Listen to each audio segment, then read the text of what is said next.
Get off my lawn. Don't turn around in my driveway. And don't drive slow when you're in the left lane. Scooby-Doo-bop-bop-a-deep-a-doop-bop-bop. Surrounded by brilliance.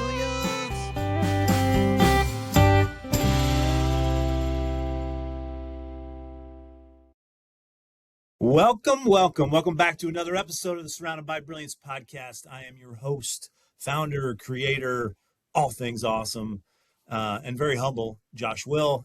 I'm going to fill you in on what this podcast is about. If you've never listened or watched, the Surrounded by Brilliance podcast was created to bring together like-minded people who don't get offended by much and who are annoyed by most things. It's a podcast where humor, levity, a little bit of serious discussion will give you a glimpse into the inner working of my brain, a self-proclaimed get off my lawn guy.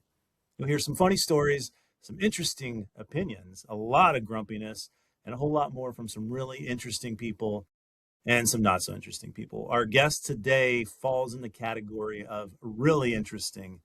Our guest today is Jordan Gigli. Jordan is a husband, a dad, a son, a brother, and a whole lot more. He and his wife Samantha have 3 children. Jordan's passion outside of his family is for the game of football. He recently completed his first year as defensive line coach with the Fresno State Bulldogs.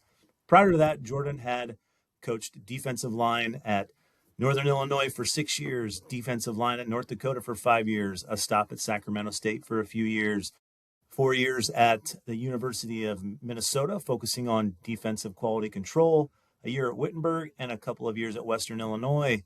Jordan is also an educated man with many leather-bound books in his home. He holds a bachelor's degree in business administration and marketing from Trine University, although we all know it as the OG, Tri-State, and a master's degree in kinesiology, sport management from Western Illinois. One thing that Jordan didn't have in his bio, but I wanted to mention here, 20-some years later, he still aspires for that call from Al Gilski and Jesse Olinger to be a part of the Tight Shirt Mafia. That is Jordan Gigli, my friends. Jordan, how you doing, man? I'm doing great. I appreciate the intro. I understand, just real quick here before we get going, TSM was right across the hall from me in Stewart, so back in '99. So when me and Gabe Ortiz roomed together, we had Carl Wisniewski right across the hall. So Carl, I got a up close and personal view of the inner workings of TSM. I think didn't you run security at a TSM party at one point? That's probably one group that didn't need security. Right. Well, they might have. They're focused. You got to have the right drip. They had the right drip back then, although we didn't call it drip. It was just a TSM. So, well, look. What's going on with you? How is Jordan Gigli? Anything fun and exciting going on with you and your family, whatever it may be? We're here in March, obviously in California. The weather is, high 70s, going to be 80 the next 80 plus. The next spring for us is here, so it's going to be pretty much 80s kind of moving forward here until it gets really hot. One of the unsung parts of being a college football coach is you still get spring break. So, we get a week off every week for spring break, and my wife's from Minnesota, so we're actually flying her and the kids. We're going back to Minnesota for about 4 or 5 days, and come back in, and then we get rolling with spring football. Awesome. Kicks off. Do you guys do? I'm assuming it's just one practice a day, or what does that look like? I know it's very different. So you get 15 practices. Okay. We'll go about 3 to 4 times a week. So okay. usually it's like a Monday, Wednesday, Friday, Saturday setup for us. It's not an everyday thing. You kind of get to take your time, and it's similar to what we did at Tri-State. You got about 5 weeks to do 15 practices, and you can organize it however you want. Do you guys? So I know that there's been kind of shift in college football the last several years, with not some schools choosing not to have spring games. Do you guys fall into that category, or do you still have one? Yeah, your spring game nowadays, just by the time you get to that point, you just want to stay healthy. So everybody's calling them like showcases. It's really not. It's scripted. It's going to be situations and red zone and third down. You know what I'm saying? Like you're going to kind of control control the pace, and you might do a little bit of tackling, but most people now don't want to tackle each other anymore just because the risk of Yeah. injury is just Well, higher. yeah, I mean, it really it makes sense, especially when you're talking spring ball. I mean, I don't, do you, are you sticking as with an old school guy, or and you just do it with reluctance, or are you, since you've been in this business for quite some time, are you like, yeah, this makes sense to do it? No, no, like spring ball's like you ask any coach, like spring ball's the best time of the year because there's no stress of winning and losing or game planning. You get days off in between to teach. You can go more in depth. So you're just focused on getting your team or your group better. So Yeah. like as a coach, like I love spring ball. But the tackling, I'm the D-line coach. The tackling stuff doesn't really matter to me. We Right. don't tackle each other to the ground very often anyways. Yeah. Well, we'll get to some of those D line stories, but question for you: you mentioned that your wife's from Minnesota. Now, I have to ask because you'll see there's some connectivity here. Is she a hockey fan, being from Minnesota? Is she? No, she is from a small one blinking stoplight town in southwest Minnesota. Okay. She came from a wrestling family, big wrestling Uh, town, okay. big wrestling family. Okay. Yeah, I asked because my wife is she's in hockey. She's a Sure. GM of the Kalamazoo Wings, and I was like, oh, maybe there's some connectivity here. But yeah, she's, I guess, wrestling and hockey in Minnesota, right? 100%. Wrestling and hockey are really, really big up there. And I say hockey fan, big hockey fan, but she's from like so far from the Twin. It's like a 3-hour drive to the Twin Cities. So like she's literally in the middle of nowhere. Right. So we've kind of let the cat out of the bag a little bit here, but another question I always like to ask my guests, Jordan, how do you and I know each other? So what we came in together would have been what, fall of '99? Is that right? Fall of That's right. '99. We were teammates for 4 years. As I said, I've heard on previous podcasts. I know we came in, it was like 70, right? It was something around 65, Something, 70 guys, yeah, and that was high. ended up just about 20 of us, maybe not even that, kind of hanging around and playing all 4 years and graduating. And people ask me about coaching. I say, hey, man, like I had a great experience at Tri-State. I thought we had good teams. I thought we had good coaches. We had great teammates. I enjoyed my experience, which was part of the reason I'm doing what I'm doing. Yeah. Yeah, you I can't remember. I know that you've been talked about on the podcast before, but I know specifically that Eric Hensel, who, Eric, I know you're listening. He's he's spoke very highly of some clinics that you've ran. So I was like, Yeah, I run into Eric. I'll say a lot more when I was in the Midwest and knee camp. The guys that are coaching Ike. I've run into Sturgis a few times. It's been years for some of those guys, but yeah, you get out and speak at some clinics and things like that. And Eric and I have grabbed a beer after a few of those when I was up in Michigan. And no, dude, I'd love to see guys having success and just following their passions, no matter where that guides. And obviously, if you're coaching high school football or college football, I'm probably going to run into it at some point. yeah, you are. So what's your you alluded to it, your recruiting territory? Are you all California, or are you multi-state? Yeah, you're kind What's of that look like? national. Like you have, and this is about normal for every school. You have an area. Like I have an area of California. I'm kind of like northwest Los Angeles. And then you're kind of like I was in the Midwest for a week in January. I was in Chicago, St. Louis, Omaha. I kind of bounced around in the Midwest. So we'll go back there for big boys like O linemen, D linemen in the Midwest. But like out here, we can get receivers and DBs, man, guys that can run. Those guys grow on trees out here in California. So have you been able to like capitalize on any of your relationships with like the Indiana area with that? More at NIU than here at Fresno. You know what I'm saying? Like I Yeah. said, we'll spot recruit the Midwest. Like we're going to get 80% of our guys from California, Salt Lake City, Phoenix, Las Vegas. Like that'll be the majority of where our guys, and then we'll spot recruit. We signed 2 kids out of St. Louis, a couple kids out of Omaha, kid out of Michigan. Okay. So it could be this year, it could be a couple Indiana guys. So you use your connections where you can. I've been doing this long enough here that in the Midwest, I've pretty much recruited about every state except Ohio. I've got very little Ohio experience. Yeah, that's where champions are born, man. No Trust doubt. me. No doubt. All right. So what we'll do is I've got a bunch more questions for you. I'll get to that. But so I know that you've listened to the podcast before, and you know that like the foundational piece of this podcast was built upon what I like to call kind of a the phrase "get off my lawn." So in a second, in a minute, I'm gonna ask you what your "get off my lawn" moment is. But first, I want to just ask you a basic question. When you hear the phrase, just the phrase "get off my lawn," what does the phrase in and of itself mean to you?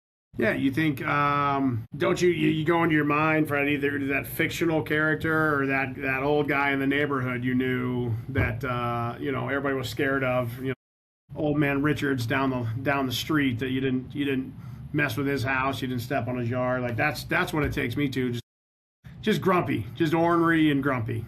Yeah. Yeah. There's a lot of those guys out there, a lot. So No doubt. and that is a very stereotypical response we get there because that's where a lot of people go. Sometimes Sure. people get crazy and they take it literal, but so that's a good description. So segue into, I've been creating this list for, I don't know, maybe the last 5-6 years of every time I see something, whether I'm at the grocery store or we're traveling or we're on vacation or whatever we're doing, and I see something and you see somebody doing it and it's one of those moments where I turn my head, I'm like, what the fuck are we doing here? Like, what are you doing? Why are you doing that? Okay. Like, do you not have common sense? Whatever it is. So I see those things and I started creating this list in my phone. I'm like, yep, that annoys me. Yep, that annoys me. That annoys me. Which is where the "get off my lawn" segment came Sure. from. With knowing that, my question to you is there a specific situation or scenario that you would deem or like to talk about that would fall under your "get off my lawn" category today, Jordan? I travel a lot. So a lot of them are travel related. Perfect. Standing up on a plane, like as soon as it lands, and you're in That row guy. freaking 26A, like, dude, just settle down, man. We're gonna be here for a little while. All right. Yep. So that really bothers me. And then when they try to like sneak out, I'm like, hey, man, there's a unwritten rule of how you deboard a plane. It's a very simple rule. If you No. don't have a connection, if you're not late for a connection, hey man, just sit there and wait your turn. They inch up like that bothers me. Like I'm gonna get physical in there. I'm gonna throw some, I'm gonna get in there. Like, hey man, Yeah. I'm here. So, that just irks me. And then people who take on ramps onto highways way too slow. That really Ooh, that's a that really first. bothers me. It should. That's the first we heard this one though. We're in California here. I'm in a city of over 1 million people, and I was like, you're going 33 on, we got to be going 70 here really quickly, guys. And there's a lot of traffic, and that really just puts you in. I take the highway to work every day, to and from. I'm on the Jeez. highway to and from every day. So that's a problem with me. You want to get me started my day Fired up. wrong or my day ending on a bad note. Getting on that highway too slow that's a huge get off my lawn pet peeve of mine. So I'll tell you, my wife is going to listen to this and she's going to be like, oh, because the airplane thing, we have multiple on my list alone. There's multiple. It's the guy who gets up at 26A, like, oh. Also, there's the guy who's always just messing in the overhead compartment. He never is sitting in a seat. He's always got to stand up and get something, right? And then there's the guy who, when you're boarding the plane, who's at the front, whether he's comfort plus or first class, whatever the heck Sure. he is, he can't get his stuff in the overhead bin, or he's up there and he's taking stuff out, and no one can get on the plane. It's just it's a good gauge to see how stupid or not stupid the people on the plane 100%. are. So my wife she'll be like, yeah, you've seen that one. We talked about that one. We've never had anyone bring up the on-ramp one, which is surprising because that does happen as you say it. I'm like, yeah, that Right? happens a lot. it happens, I'm on the highway maybe a lot more than other people. It's just part of my daily life and my work life, and it just really, really throws me for a loop when they take that thing too slow. Well, so you listen to the podcast, and we want to make sure that people listening to this don't think that we're just a bunch of grumpy jerks who like to just bitch about stuff. So I always ask my guests, obviously there's some negative connotation to what you just mentioned, even though as far as I'm concerned, it's not negative. You're just pointing out the stupid things that people do, which we should be able to. But if I said, Jordan, what positives can you take from both of those get off my lawns, or how can you make them a positive? What would those positives be? Ooh, positive from somebody trying to hog an aisle on the airplane. That's a tough one. You're a creative guy. It doesn't, I mean, it can be a lot of things. It doesn't have to be. You got me thinking there. That's good. I'll start with the highway one. You know what? Someone's just driving very cautiously and trying to be safe. I also when that happens, I'm gonna pass you eventually, and I'm going to look. And sometimes it could be maybe an older gentleman or an older lady, or even opposite, like a teenager who's probably just frightened to be driving on the highway. Yeah, you do have a sense of empathy and compassion when I see those age descriptions. So that that one I can understand. I'll be like, okay, yep, all right.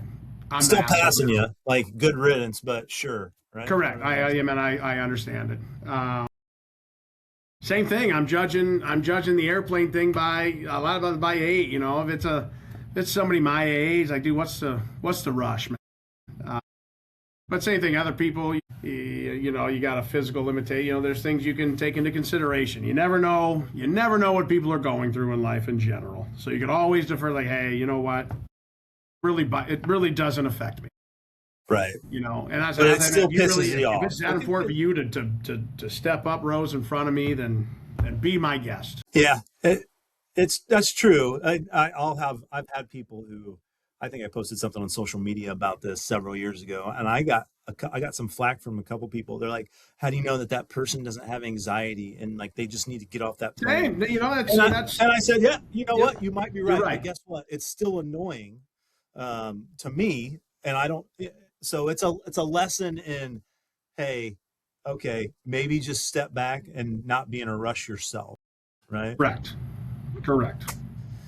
All right. Good way to look at it, Josh. I like. Yeah, there's a lot of lessons to be learned. I mean, I don't know that I'm going to learn that lesson. I'm just saying it so that people listen to this podcast and like, hey, look, he found a positive. Because I'm still, after this, the next flight I'm on, if the guy does that, I'm going to stand up and make sure, that he can't get in front of me. I'm going to let my wife go. And it's really less about me. It's like, I just think you're being rude to other people. I was like, I'm fine. Yep. I'm fine. It's all the other people you're walking by. Exactly. It's like, hey, dude, like, look at all these other people. Where are you going? And occasionally you'll get that guy who is able to sneak past everyone. That is really frustrating because now that guy's just going to keep doing it. So anyways, all right, here's my get off my lawn. And if you listen to the podcast, my goal is never for myself to have a repeat.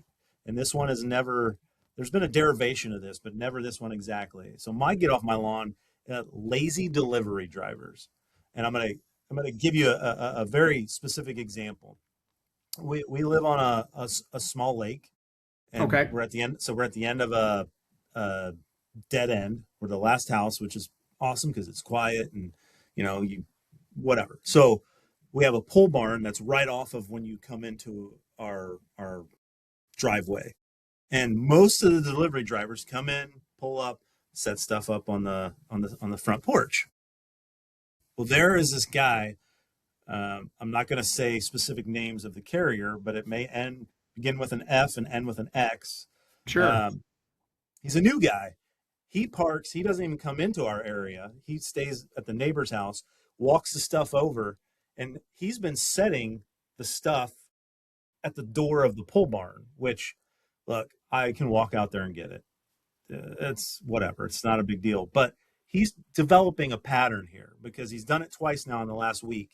My wife she does one of those like food delivery things, so that they bring it and then she makes the stuff for the week.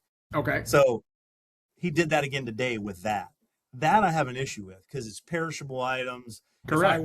I work from home, so I'm fortunate that I can, I let the dog out, I see it, whatever. But Sure.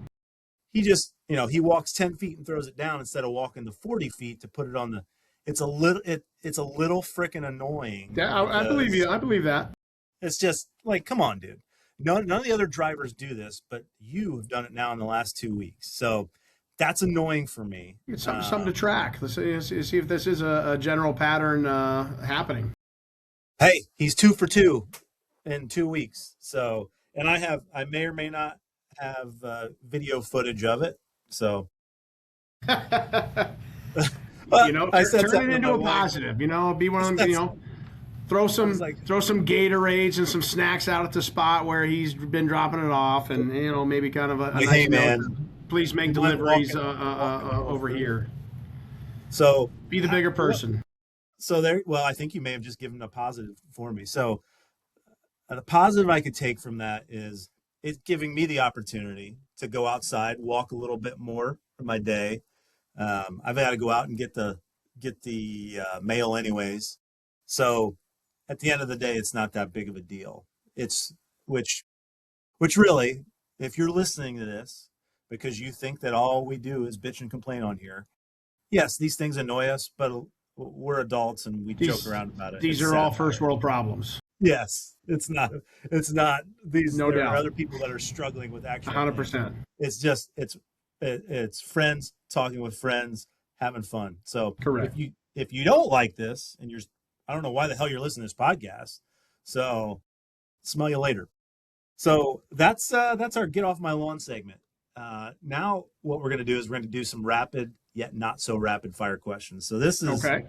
This is just going to be some fun stuff. I told you before we got on here, some of it's going to be fun, some of it's going to be thought provoking, some of it's going to be ridiculous. Gotcha. And we're going to start out with a ridiculous one right away. Let's do it. Jordan, zombie apocalypse happens. How long do you think you personally stay alive? All right, I don't want to answer a question with a question, but like, is it just me? Am I taking care of my wife and kids? You know what I'm saying? Like, am I just worried about me, or am I worried about taking care of the family? The scenario however you want. You take the scenario however you want.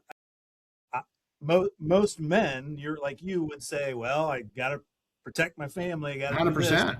So you take that all into consideration when you're making this very difficult decision. Well, I think I'd beat the average. I'll tell you that. So I think I feel pretty solid. Like I'm I'm nowhere near a prepper, but I wouldn't even consider it. But I have the get out bag. I have some of the first aid stuff that you would need, and some of the things you would need to survive.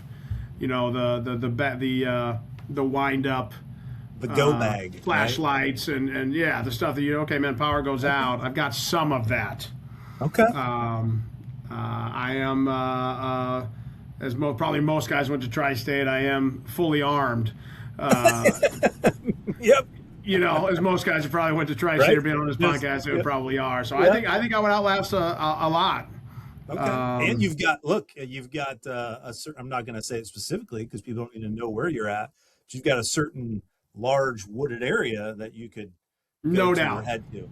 No doubt. We are not very far from 3 national parks you could very easily disappear into. Which is interesting though, because and I'm going to throw this back at you. Everybody, when I ask that question, their first instinct is always to leave their home and go somewhere, which to me, I'm like, well, why are you leaving your home? I guess it depends on where you live, how it's set up. But because in my mind, I'm like, I know where everything's at here. Shelter in place, man. I can see people coming and going. I got cameras on. You're not getting anywhere near my house where I'm not seeing. Yeah, well, let's say you don't have cameras at that point. So you lose power. Okay, yeah, you take it out. You lost power. You lost camera. But it's like, why would you leave? And so in this instance, why would you leave and go to that national park where you're not in your home, but you're exposed out there. Sure. You could also, I'm going, as I said, I'm in a big metro. That's a lot of people. If zombies are around, like, man, it's a big food source where I live, where we could great go answer. 25 miles east, and hey, man, the opportunity cost, you got to weigh that. I don't know what the cost benefit analysis would be of spending all that time out in the woods trying to find, a few people.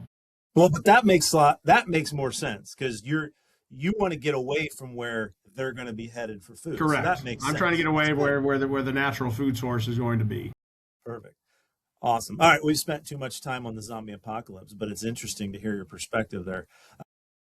If we could rewind to when you were 20 years old, Jordan, and I told you had to either give up your looks or your sense of humor for the rest of your life, which one would you pick and why? And I've seen, I wasn't sure if you were going to ask this or not, but I've seen the ones you have and it's been and I'd have to go with the majority here. You know what I'm saying? Like, hey, give up the looks, keep the sense of humor. Yeah. Who was it? Coach Carlson? Who? Somebody said. I feel like I heard looks at least once. Coach. Well, it's been said twice, and one of them was Coach Carlson, and he was very. And I know he listens to these, so shout out to Coach Carlson. He's the best, and I still like to say that I talk to Coach Carlson more now in the last 15 years than I ever did in my 4 years, as a player. Yeah. It. I'm hoping to have him back on, Coach. So if you hear that, I'd love to have you back on. But yeah, you gotta. I'm a very average looking guy. That doesn't bother me one bit. I do think I have an above average sense of humor. I'll rely on that. I'll rely on that. Great. It's a great answer. Look, I give Coach Carlson some crap about it, as well as one of the other people that said it. But I am a big fan of look. Father Time is undefeated. Sure. You're I can't stop this receding hairline, right? But you can hang on a lot longer with a sense of humor. So no doubt. Yeah, to me that's an easy one for me. Jordan, who would, in a movie about your life, who would play you? I get a lot of not a lot. I'd probably say Jack Black. Oh, okay, all right. I'd probably say Jack Black. I can see it. I get a lot. I don't know how many guys, people on your podcast would understand. I get a lot of the old Giants head coach, Brian Dable, the old New York Giants head coach. I see that even. I get a lot of, like, strangers will come up and give me that one. But I will say, obviously from an actor standpoint, I'd say Jack Black. Well, maybe a bulkier Jason Statham. Much bulkier, and bulky's a very kind word. Much bulkier Jason Statham. You could possibly go with that one as well. Oh man. Well, hey, look, here's another one for you. We'll get a little serious, or I don't know if it's serious, but it's interesting to me because when I look at your resume, I hear you talk about your passion for football. We played together. I know that just playing football with you, that you take things seriously. You're very, you understand the game, which is why you're a tremendous coach. So you're passionate about the game. Kind of, what's the most satisfying part of your job? Because you wear a lot of hats, especially. Sure. So what's the most satisfying part of your job? Like, you come home, and because we all there's parts about our job we don't like, but at the end of the day, there's enough there I love this so much, or I'm here. What is that for Jordan? You like to see the development of a young man from 17 to 22, like seeing him from point A to point B, and just all those milestones in between. Like, you get to develop a great relationship with some of the best men this country has to offer. In my opinion, you get student athletes and Division I student athletes, like the way these guys can balance. It's an all year round job for these guys, and they got so much on their plate, and God was on our side when social media wasn't around when we were in college.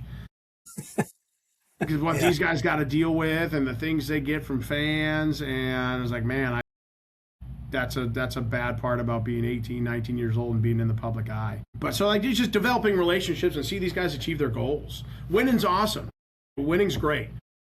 But seeing guys improve and graduate, and I think I've got 3 or 4 wedding invites on my fridge right now from former players and baby announcements.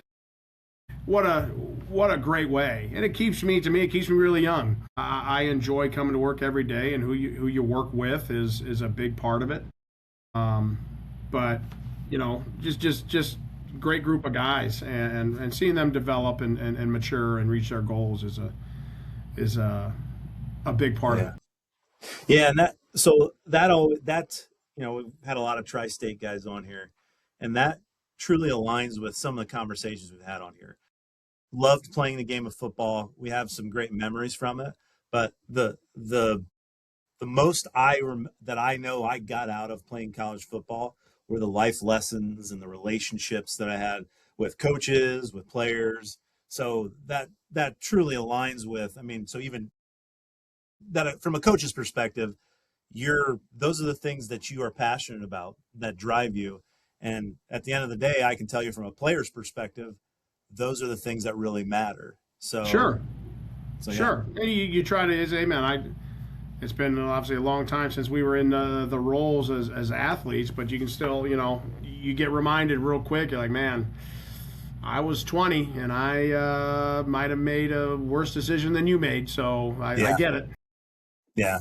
So, well, it's good, but it's good to hear that because, there's a lot of people who would look at college athletics right now and say, wow, NIL's ruined it. Well, I wouldn't say I don't think it's ruined it. I think it's just an evolution of where the sport was Correct. needed to go because full disclosure, you have a master's with kinesiology and sport management. I have a bachelor of science from Tri-State University in sport management. So we are kindred sport management spirits. No doubt. Um, but I wrote a paper back in one of my sport management classes on why I thought college athletes should get paid Sure. way back then. And it Yeah, was, 20-some years ago for sure. and I remember, I think it was maybe Coach K or Professor K, or Onspaw, and they're like, well, and I got a lot of flack because, the whole, well, you're getting a free education. And I took it. I remember, I'm a Buckeye fan being from Ohio. And I remember Maurice Claret, this poor kid from the projects or wherever. He wasn't from the best place. And he was a hell of a football player. And I remember back then, that's when college football didn't have their name on the back of the jersey because of Sure. Yep. but you'd go to an Ohio State game in Columbus and you'd see all these number 13 jerseys. And you're like, okay, well, they bought that because of Maurice Claret. They didn't buy it because it's still in. And I remember thinking, well, that guy's helping make money for the university. And while Tri-State is not at the same level of Ohio State, when we were there, What? when we were there, you were like, you had to be here when they told you had to be here. It was like a job. So you were at their beck and call. So I'm like, okay, college football college sports are like that, even more so now. So I remember writing that paper, and who knew I was at the forefront, man. Kids, you were ahead of the game. Kids are the same. NIL wasn't the kid. That was adults. That was grown-ups screwing that part up. The kids are kids, and it's the same. Guys, if someone offered you a job and doubled your salary, not very many people. No, nobody's going to turn that down. So Right. I don't blame the kids. Yeah. No. Yeah. You ask for honesty, and that's a lot, and they will. They'll be honest with you. So while we're on the subject of NIL, we've been on this podcast. We've had some discussions. I think with Steck, I think with Crispin, about if we had NIL back when we were there, who are some guys that you think maybe could have capitalized on it? Well, that's a great, and I need to ask that. I didn't put any previous thought into it, and I should have. Let's see. That's okay. Gosh, you need some, you need some outlandish person like Brandon Hayne. What a great personality. He could be on TV. You know, Oh, Brandon. I think you could have. I think there's a niche in there for John Fletcher somewhere. There's some product out there, and I think he might have been a reality star if that was a thing 25 years ago. John Fletcher. What would Fletcher's NIL be though? Like a Burger King, like Something just like so off the wall from a personality standpoint. I think he could have done well for himself. Okay. Gosh. Well, while you're thinking, here Go I'm ahead. going to give you one. So, I had the thought, and I brought up one Jordan Gigli. I said I could see Jordan Gigli rolling down, the streets of Angola in some type of white SUV with 20-inch rims, no shirt on, sunglasses, and he looks out the window and he says, "Come on down to Billy Bob Chevrolet," or something like that. You got the personality. So I you wouldn't were I on my wouldn't have list. turned down any kind of cash they would have gave me at that time. I know that for sure. So whatever they wanted me to say or do, I would have taken it. Uh, I thought maybe if I'm going to do something, I would have done like the like the Hungry. Remember what was like the Hungry Howie's special? What was like a medium pizza and a pop for like $5.99. You give me a few free of those a month, and I would have said whatever you wanted back in those days. it is so ironic you just brought that up. So, Brandon Hayne, that you mentioned, he was up here. He came up and visited this past weekend because we like to bird hunt, and he was Sure. coming up to bird hunt, and then we were gonna go watch some hockey and stuff or whatever. We didn't end up bird hunting because the weather was just crappy. But when he was up here, um, we started talking about Hungry Howie's because Brandon used to be a delivery guy there when we were back in college, and I did not know that. he talked about the special, and then we're like, oh, remember? I remember back then, you'd see the delivery guy walk by when we were still in the dorms. He'd walk by or she'd walk by to go to someone's room, and you'd be like, "Oh man, I want one of those." And you'd look at your roommate and be like, "Hey, you got $3, and we can split a pizza No and we'll doubt. have it here." And you're like, "Yep," you'd order it. Oh, That was the best. those Brandon Mix was a Pizza Hut delivery driver, and every like messed up order, he'd just like drop by he'd drop it off at the house. Personally responsible for me adding quite a bit of weight when I got done playing. Uh, here, what's one thing? I'm guessing. I think you're 45, or you're in your Yep, 44. 44. Yep, 44. Yep. So what's one thing that 44-year-old Jordan would go back and tell his 20-year-old self if he could? Find something you're really passionate about and set goals. Those are probably two. There are two things I'd probably go back and look at. Like back in I just wanted to play football and have fun and be a college kid and just play ball. That's it. And I didn't really take my academics as seriously as I should have. And just I'm one of those people like everybody. Some people say, "Hey, I don't regret anything. It made me the person I am." I understand that part. There's a lot of shit I didn't need to do growing up, college included. That Yeah, didn't shape me any. That's just a dumb mistake. yeah, yeah.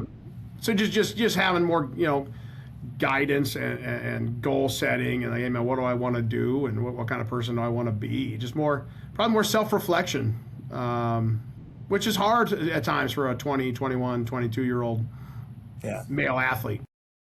yeah. It is. We were this past weekend. We were talking about stuff, and we're talking about our own kids and how we're like telling them, "Hey, just $100 a month, put it into a brokerage account, No and doubt. just do this. Just trust us." And and then it's like I didn't do it.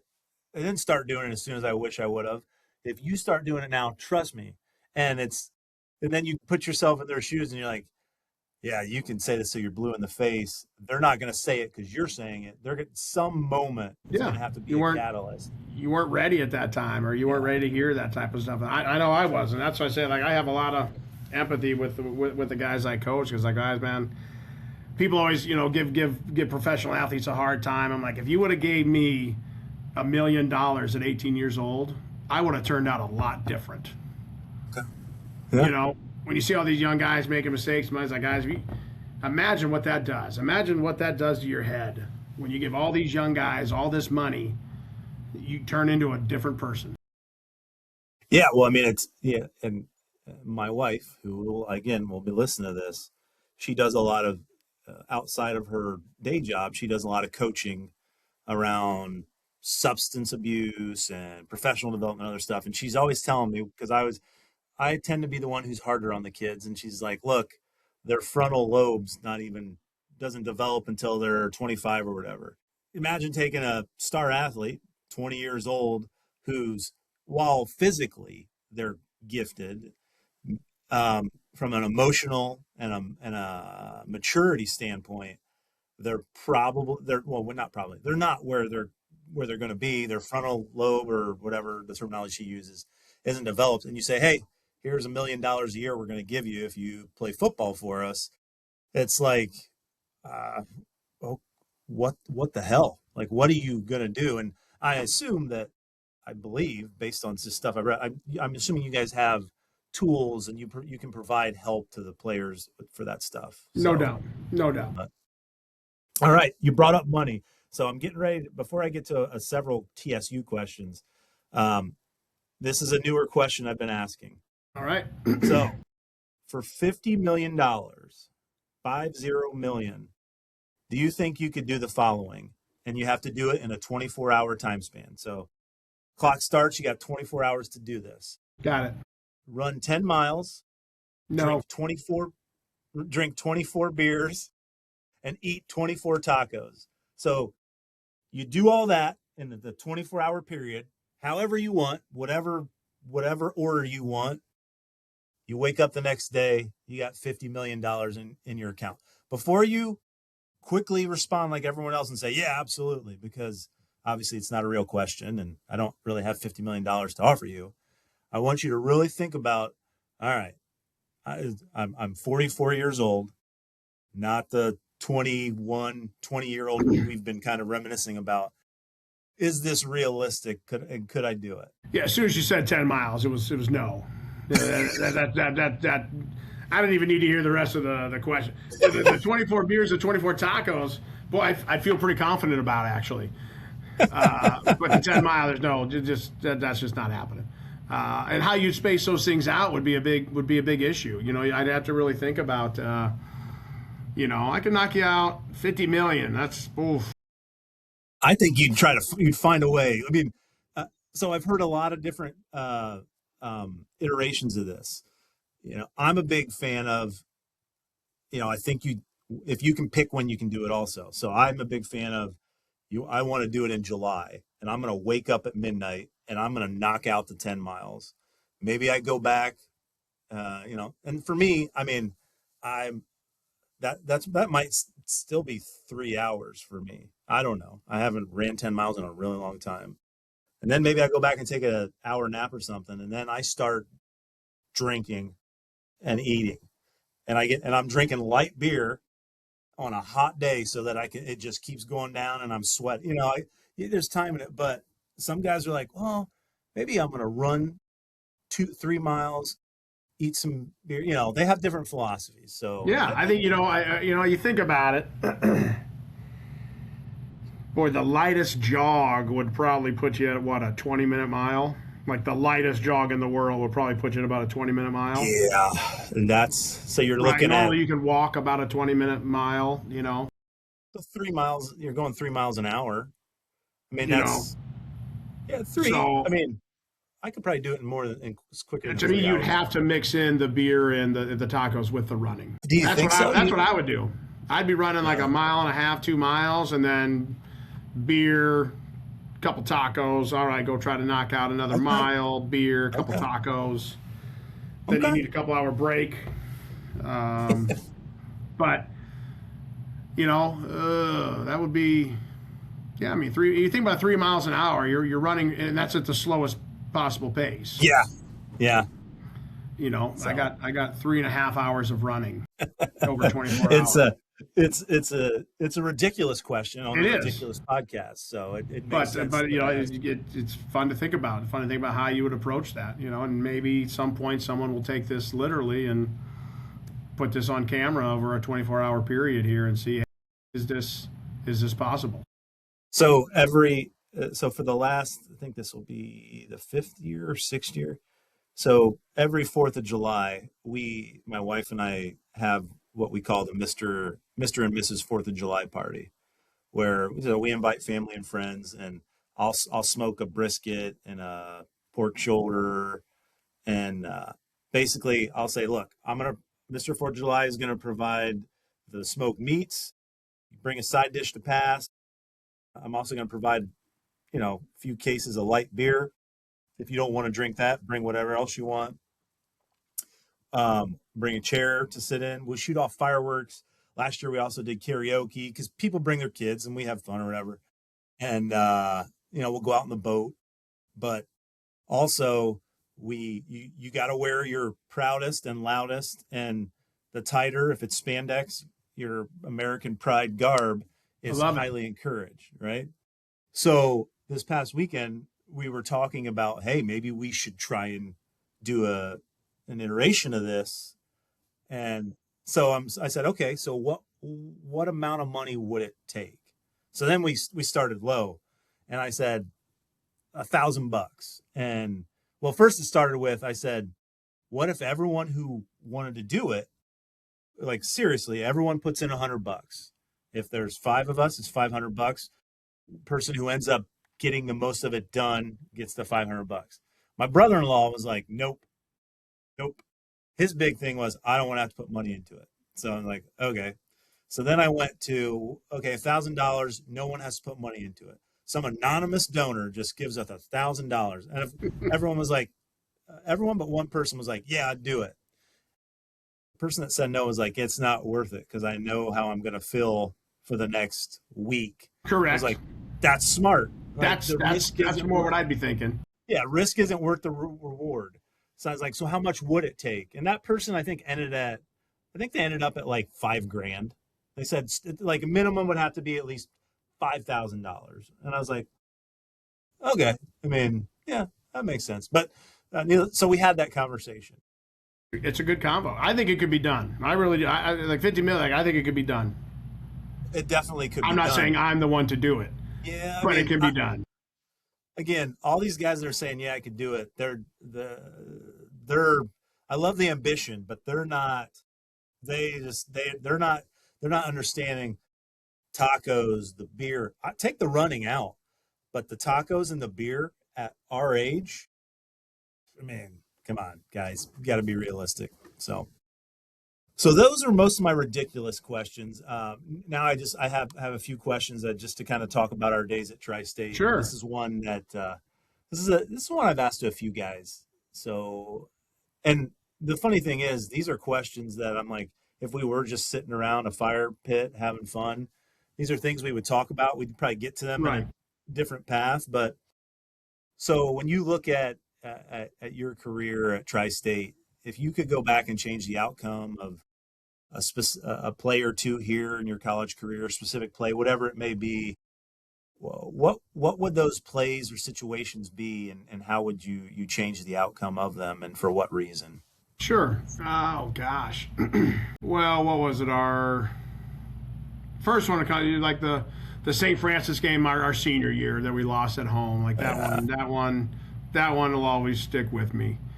That was a tough one.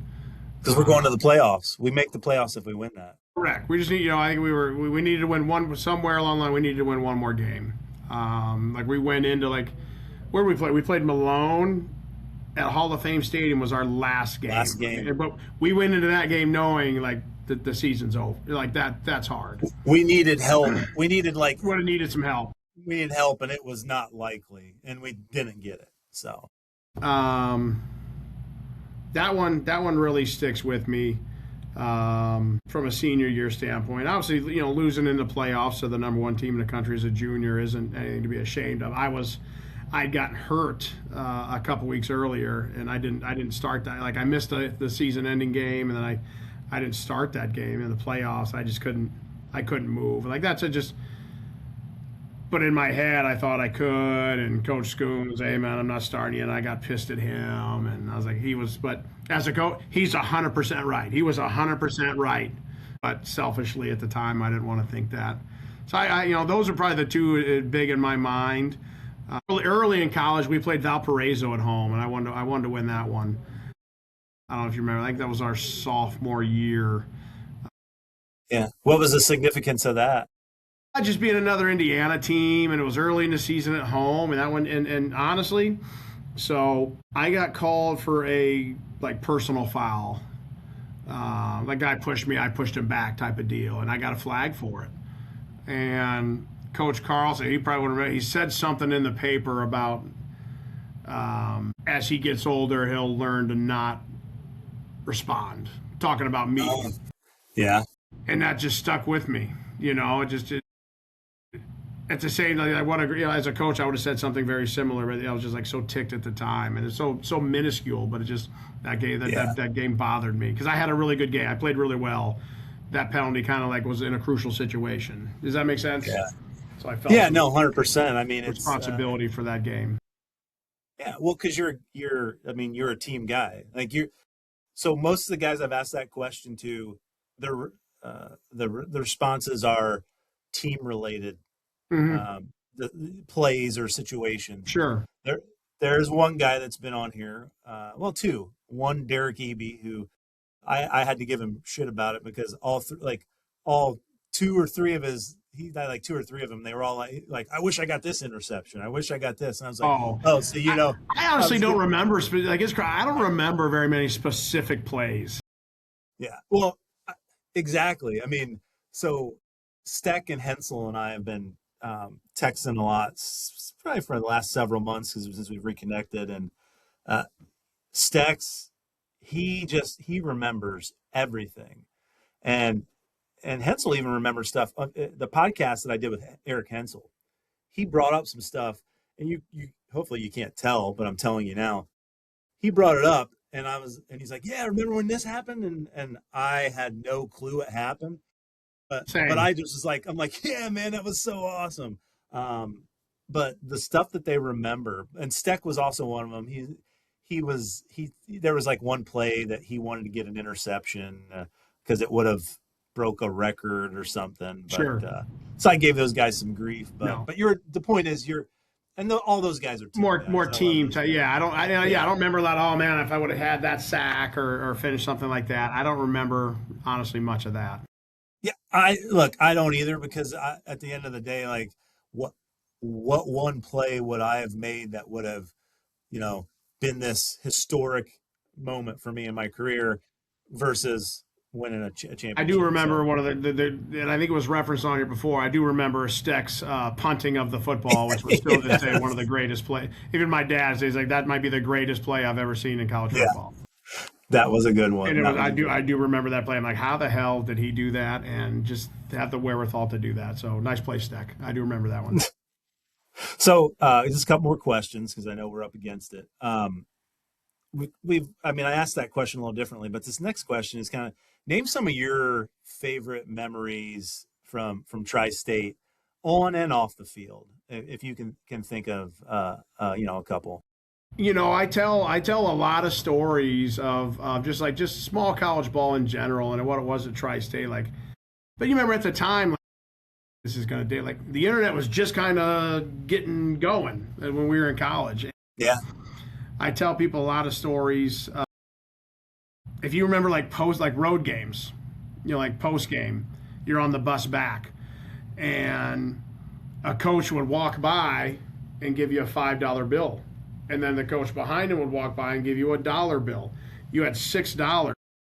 And we'd stop at a Taco Bell, McDonald's, little rest area. And you got 20 minutes to grab dinner. But it was so funny, talking to these D1 guys now. They're like, yeah, guys, we got $6. And that's how they handed it out. One coach came down the aisle of the bus with a 5. One guy came down with a 1. You got $6 to go eat post-game dinner. Yeah. I talk about replacing divots at the end of the home games. Remember we had guys, guys, Hey, I was like, hey, congratulations, huge win. Hey, if you guys could all line up in the end Line it zone up. in a straight line, and please replace all divots. I'm like, this is the epitome of small college football, low budget football. But at that time, we didn't think that. Yeah. You know, I never went like, oh man, like I didn't get enough gear. I still wear my Tri-State them gray freaking T-shirts. I still Yeah. got them. I still wear Yeah. the hell out of those. You know, and just I'm going to hotels and three people to a room, and basically if you started, you got the bed, and if you didn't, Yep. you were on the floor. Exactly. And then just having go ahead. dinner at OCB, like the. Oh yeah. So Dinner and probably back, pregame breakfast the next day at the same Old Country buffet. when you think about that now, you're just like, oh my gosh, that was probably the worst thing that we could have had. Yep. I don't know if you remember when our bus broke down on the way to McKendree. Yep. The Absolutely. defensive bus, and we got to the hotel, and the offense had eaten all of the food. Yeah. I do. I remember it. So I work with a guy now. I'm probably 6-7 years older than this guy. Maybe not that much, but he went to McKendree. He didn't play sports there, or he played baseball. But I said, yeah, we played you guys. Was that our junior year?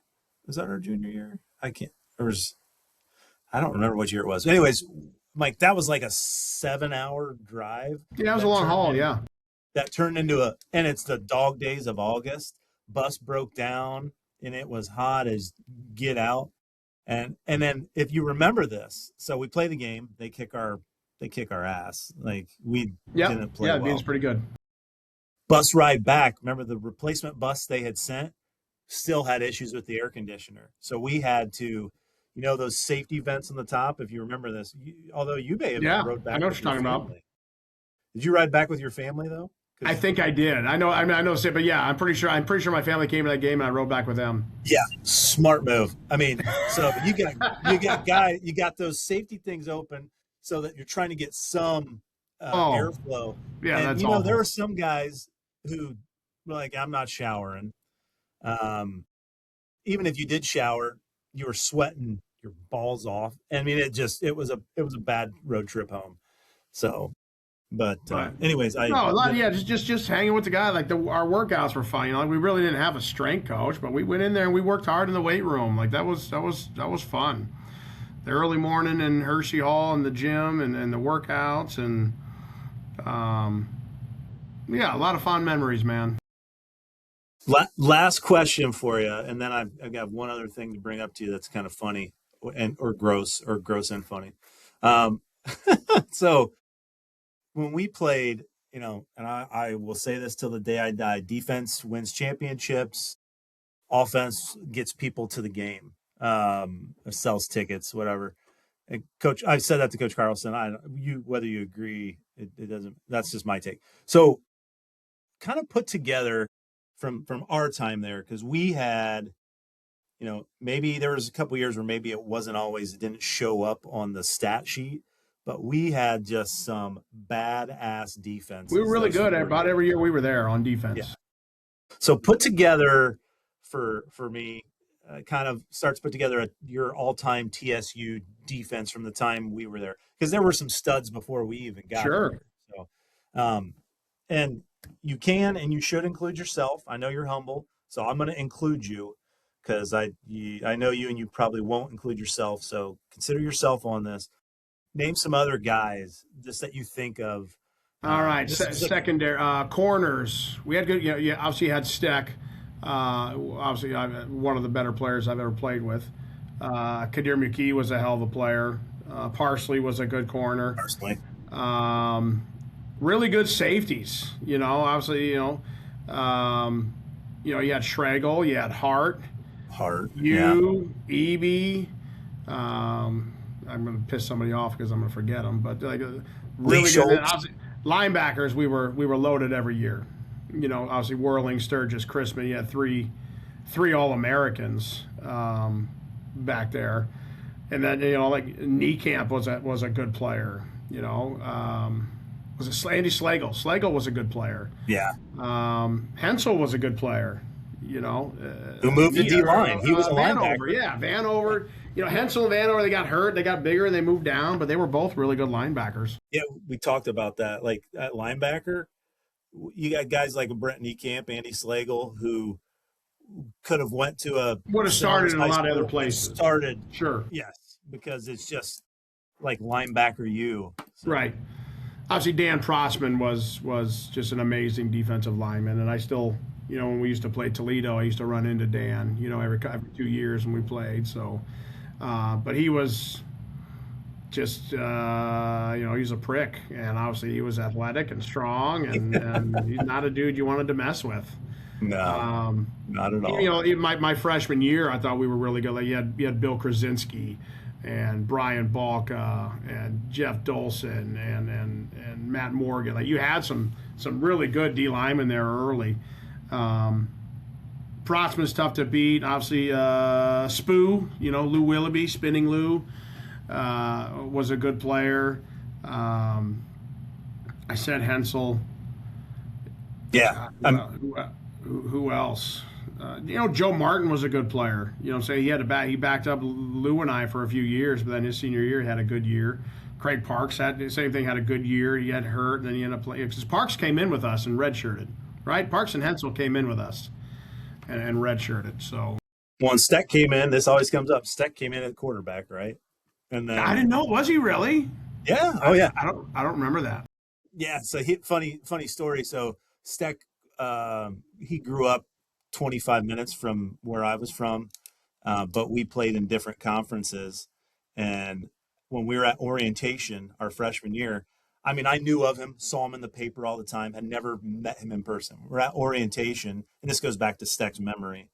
And I'm standing there, and all of a sudden I hear, "Oh, Mr. Josh Will, state champ." He's like, and I'm like, I don't know anybody here. Who would say that? I turn around, and he's like, "Hey, I'm Jason Steckschulte." I'm like, "Hey," I'm like, "Oh, Columbus Grove." He's like, "Yeah." So that's the first time I had ever met him, and we lived Right. 25 minutes away. But he was a stud. He played defense minimally there, Gotcha. but he was a stud quarterback for them. Every year, he like in the papers, touchdown. But so yeah, he came in as a QB, and he's like, "Yeah, I'm not gonna play here at quarterback. So hey, can I go play defense?" They're like, "Sure." Backing up Wellman and Bethurum and Jimmy O. Jimmy O. So yeah, it's as we wrap this up, because I don't want to keep you, but when you think about the fun we had back then, and you think about the difference in college athletics now, you brought it up earlier. I am glad that social media didn't exist. 100%. And not even necessarily from the standpoint of, because we got away with stuff. Right. But we did get away with stuff. But more so from the standpoint of, I see what social media and being on your phone all the time. I mean, even as an adult, I have to say, okay, I'm putting my phone down. I'm not going to do this. And I think that our generation is probably a little more apt to be able to do that. And I look at our kids and I'm like, that's all they've known. So it is hard to ingrain into them. And it sucks so much of your day away sometimes. But yeah, the memories that I have taken and held on to the most are the friendships. And I'm glad that we've been able to connect here. But I had one thing I wanted to talk to you about. I'm bringing it up here at the end. That way, in case I need to edit it out, I can edit it out. You were a bit of a prankster from time to time back in your day. And if I remember correctly, there was a buddy of yours who you once shaved all of your body hair off, put it in an envelope, and mailed it to him. Is that a correct statement, or am I going to be editing this out? I cannot confirm nor deny that happened. I am a full-blooded Italian, so chest hair and body hair is not at a shortage, I'll tell you that. Okay. Well, so here's where the inspiration part came from. This was a couple years out of college. I was mowing my yard, and my best friend lives in Columbus, and he and I just joke around about everything. You know what? Actually, I'm not going to tell it. This will be a cliffhanger for everyone. I'll tell you when we get off here, but I'm not going to say it on here. But let's just say you inspired me to do something. Well, you may or may not have inspired me to do something, because there's no confirmation or denial. The truth is somewhere we'll leave in the the middle. answer in the way I gave, but yes, I did do that. And he showed it to all his friends. It's funny. I ran into that buddy. Honestly, less than a month ago. They came out, about 4 high school friends and their wives came out to Napa, like Sonoma area, wine country. And he told that story to a few of the wives that hadn't heard that story. Oh no! I'm not sure my wife had heard that story. So you're like, ooh. Well, hey, look, Jordan. This is I appreciate you making the time, man. I know that you're in a busy time. Well, you're always busy. We're all always busy. No doubt. I appreciate you asking me, man. And dude, it was a blast. Like, I'm enjoying hearing old stories and seeing how guys are doing. Sounds like everybody's doing just, it's good to see people doing well. It's good to see your friends doing really well. Yeah, it is. And this has been great. Like I said, I started this podcast out for fun, and it's turned into this really great bridge for me to reconnect with people. I hope that the next time we're having a conversation like this, it's sitting around a fire or on a boat or something, just with the guys, and we're having fun, not having to record it. But this is good for posterity. So no, I love that you guys are getting together and shit, man. Next summer, my biggest thing I tell my friends and family is, hey man, just give me a date 6 months ahead of time, and I can make a lot happen. Well, we're going to try and turn this into an every summer thing. And July is a good month for me. July is a really good month for me.